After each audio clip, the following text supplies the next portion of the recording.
Rumah kita orang dah banyak kali pindah rumah. Sebab kita orang pindah disebabkan nak dekat dengan tempat kerja, disebabkan sekolah anak, so kita orang pindah. And setiap kali tu jugalah wife memang rajin untuk dekor rumah. Dan saya sebagai suami support je lah. Apa yang dia minat kita support je.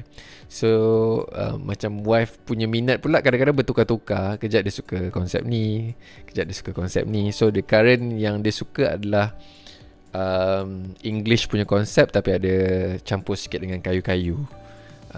Especially kita pun Nas dengan wife baru balik Bali bercuti, so kita sangat suka decoration dekat sana. And dia suka juga mix dengan konsep-konsep English punya style lah, macam tu. So in my family yang suka decor ni of course is my wife lah. Sebab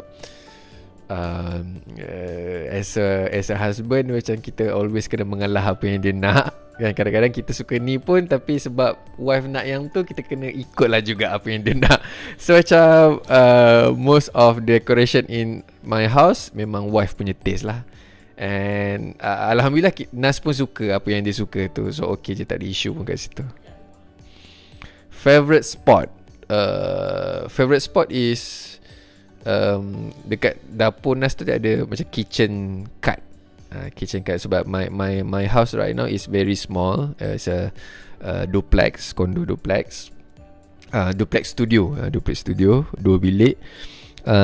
So dapur tu sangat kecil, tapi dekat dapur tu ada kitchen cut.